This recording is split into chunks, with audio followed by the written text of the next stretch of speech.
okay? But still, and remember, we're talking about recording studio design. We're not here to talk about the history of recording, okay? That's more or less what studios look like, okay? So what do you see here? Well, the first thing we see is a pretty boring, uninteresting room. We also see a small room. We see a room that's not about artists, not about artists at all. Artists were the sort of unnecessary people on the other side of the glass that would have to come in, do the work, and leave, okay? The business of being an artist was controlled by business guys. The distribution of the music was not controlled by them. The music was made by them, although not all of it was produced by them. In fact, most artists didn't produce their own music. And certainly on this side of the glass, in the engineering room, in the recording room, this is just a room to house a kludge of equipment with not too much attention to acoustics. There was really no need to pay very much more attention to anything in that room other than to hold the equipment and basically get a mono recording out, okay? Despite that, great music pushes through the 60s. We're still listening to the 60s, which is an interesting era, and we're going to talk about that, okay? And some more slides, okay? And even so, great records are still being made in rooms that are uninteresting. They're not about artists. So where's all this headed? The artist takes control. That's actually the theme. That's one of the themes of what I'm trying to share with you. Now, you're looking at and this is a studio of today. This is actually the studio at Jazz at Lincoln Center that XM Radio runs. U2 did their last major album here. A lot of artists in New York work at this room. So this is where we've come to. We've sort of gone from that to that. Now, how do we do that? And we didn't do it in that many years. It didn't take really that long to do it. Okay, not only did we change the look of them, the size of them, the feel of them, the science behind them, the accuracy behind them. This is a surround sound room, extremely accurate, okay? But we also changed who runs it, who's behind the room, what's for the room. So everybody's sitting here now saying, well, that's what's so extraordinary about that. Of course the artist is in charge. That's the way it's supposed to be. But I assure you, it was not necessarily always that way. And in my lifetime, when I started, it wasn't that way. So let's take a look at when I think this changes. And I think it changes sort of in the late 60s, early 70s, when, what a surprise, everything else changed. They were very wild years and exciting years, and they were strange times and a lot of pushing and tugging, a war that we shouldn't have been in. I wish we had learned the lesson. We seem to have a history of going into wars we're not supposed to be in. Lots of changing times, changing social values, changing music values, and changing business values about the music.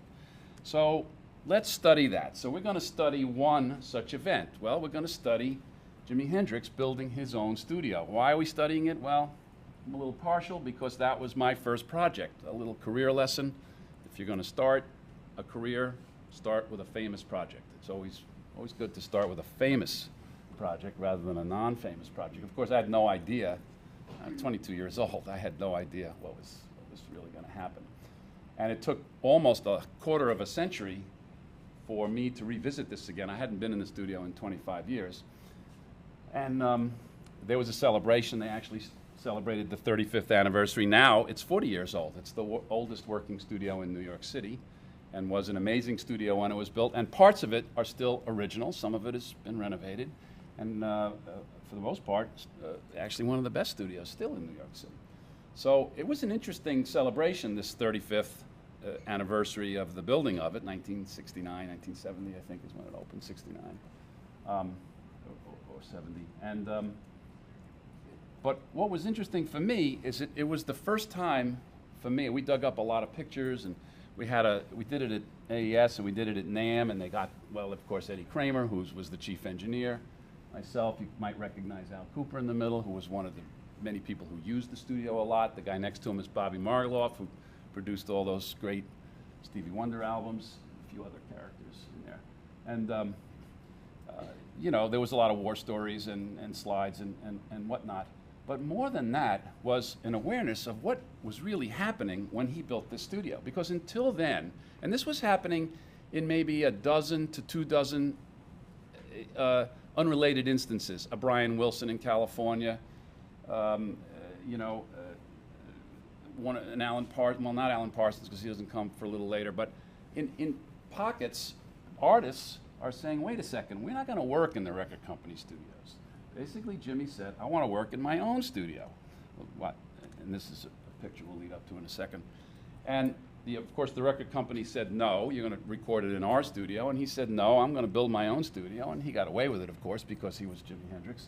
And so he set out to do something that had really never been done before on a lot of levels. For starters, he went and decided to put the studio in Lower Manhattan, which, if you're from New York, no studios were in Lower Manhattan. That's just not where that's not where you had recording studios. But more importantly is he decided to set out to build a studio that was really about artists, was about mood, was not necessarily about renting by the hour. Very, very comfortable rooms, that lights could change, rooms that equipment could easily be swapped very, very readily. There were other technical advances that he also wanted to get behind. Eddie Kramer was really the mastermind of most of the engineering on that. So a little bit of the history.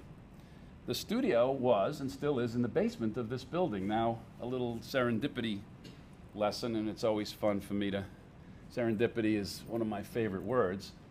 The building was designed in 1928 by this young architect who actually really only did 2 buildings in his life. He did this building that had that theater on the ground floor. The theater, of course, doesn't look, actually the theater was torn down a few years ago. And the irony of it is that I knew about this theater in college. I actually had seen a picture of this theater because I was very fond of this architect because of that building, which I had visited as a young teenager. This is the last building he designed, which is only the second building he designed. And this is the Dead Sea Scrolls Museum in Jerusalem. And it was very influential in my thinking. I really fell in love with these shapes. Even though I was at Princeton studying Corbusier and Gropius, I was much more inclined to fall in love with this style of architecture, and had researched him and found this theater, but I didn't know where it was. I had no idea. It was on the ground floor on top of this basement space, which was a club for 40 years. And it became a blues club in the 60s. Ironically, a club that I used to visit because I was in a blues band. And in fact, one night even heard Jimi Hendrix jamming there. That's where you went if you wanted to hear all the blues guys. It was called The Generation. So the irony, now I'm in college, going to this club, little do I know that the building is designed by one of my favorite architects, and I'm going to live in this building in 2 years. So it was a very strange, serendipitous moment when I found that out. My other favorite architect, no surprise, Antonio Gaudí. So serendipity strikes. Another story that's irrelevant really for this lecture, but a little tiny turn of events in the summer of '68. And I found myself designing a tiny little club for free, and I ended up doing carpentry for free, and it opened up in Soho, and it had a lot of lights and smoke, and it was kind of a sensorium type of club. It was very interesting, but it got very famous very fast, and everybody went to it. It was only open for 9 months, and one person who went to it was Jimi Hendrix.